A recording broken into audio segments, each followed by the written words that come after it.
इसलिए लाया ताकि समाज में पिछले कुछ दिनों से, कुछ वर्षों से जिस तरह की शिक्षा को लेकर कुछ लोग तैयार हो रहे थे, जिसका कुछ दिन पहले आपने दिल्ली की सड़कों पर देखा, जो डॉक्टर भगवान का रूप माने जाते थे, वो डॉक्टर शैतान का रूप बनकर। क्यों हुआ ऐसा? क्योंकि सनातन शिक्षा नीति नहीं है। सनातन सबकी बात करता है, सनातन सबके साथ चलता है, सबको साथ लेकर चलता है। इसलिए आज उस नई शिक्षा नीति का एक ही दृष्टिकोण है कि भारत को सनातन की आंखों से देखना शुरू करें, भारत को भारत की आंखों से देखना शुरू करें। इसलिए विश्व सनातन महापीठ के लिए हमारे हठ योगी जी महाराज और उन्हीं के नेतृत्व में हमारे विशाल राम विलास दास जी महाराज एक संकल्प लिया है। मैं इस संकल्प को, इस सोच को भी नमन करता हूं, क्योंकि सारा संकट समाज में, संसार में सोच का है। सनातन संसार की बात करता है, सनातन कभी संघार की बात नहीं करता। सनातन निर्माण की बात करता है, सनातन कभी विध्वंस की बात नहीं करता। इसलिए आज सनातन की आवश्यकता है, जो सबको साथ लेकर चल रहा है। आपने देखा होगा, योगी जी ने कहा था, बटोगे तो कटोगे, लेकिन महाकुंभ ने सिद्ध कर दिया कि भारत बटा नहीं है। जहां पर महाकुंभ के अवसर पर 64 करोड़ लोग, इस देश का चुनाव हुआ तो 64 करोड़ लोग आए। वो भी कई बार धक्का देने के लाने पड़ते हैं, जगह जगह के लाने पड़ते हैं, लेकिन जब महाकुंभ हुआ, हमारे अखिल भारतीय अखाड़ा परिषद के अध्यक्ष यहाँ बैठे हुए हैं, श्री महानिर्वाणी अखाड़ा के श्री महंत श्री बैठे हुए हैं। उन्होंने देखा, और उस समय में जब पूरा विश्व वहां पर था, तो वोट तो 64 करोड़ लोगों ने दिए, लेकिन कुंभ मेला में 67 करोड़ लोग आए, 617 मिलियन पीपल।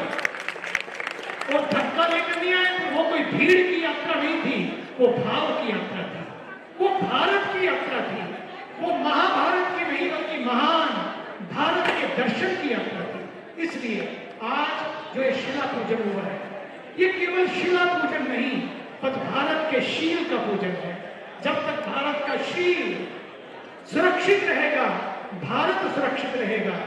और वो शील है सनातन शील, जो सबको सुरक्षित रखता है। वो मारने की बात नहीं करता, वो आक्रमण की बात नहीं करता।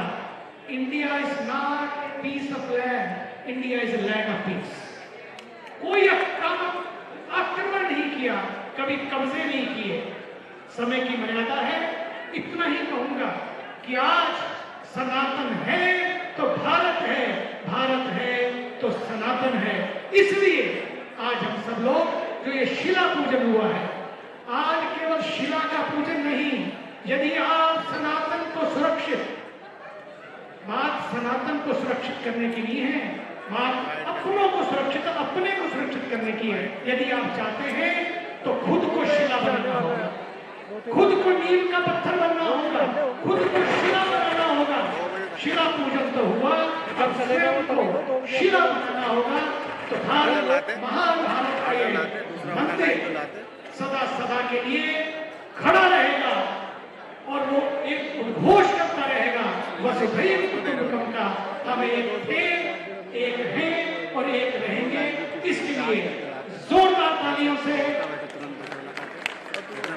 आज के इस कार्यक्रम का अंतिम बात, मुझे याद है जब महाकुंभ के पर्व इतनी बड़ा संकट आया, लोगों ने भी चालें चली, अपने चरित्र को दिखाया, लेकिन वहां एक और भी महापुरुष था।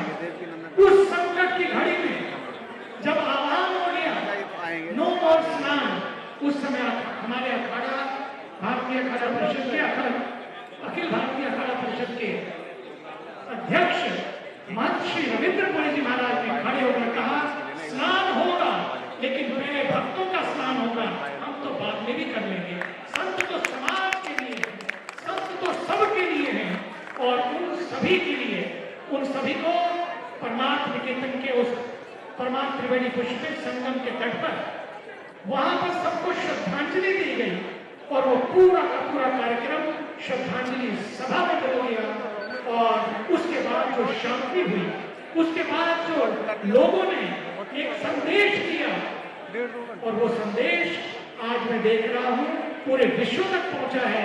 मैं अभी तक भी वहां था, मैं जहां भी गया महाकुंभ की चर्चा थी, सनातन की चर्चा थी, एकता की चर्चा थी। इसलिए योगी जी ने कहा था बटोगे तो कटोगे, आज कहा कि घटोगे तो कटोगे, अब तो ये भी हो गया है कि बटोगे तो फटोगे। पता नहीं कौन कहा क्या करने लगे। इसलिए आज हम सबको एक रहना है, इसलिए रहना है कि किसी का नुकसान करने के लिए नहीं, किसी को हानि पहुंचाने के लिए नहीं।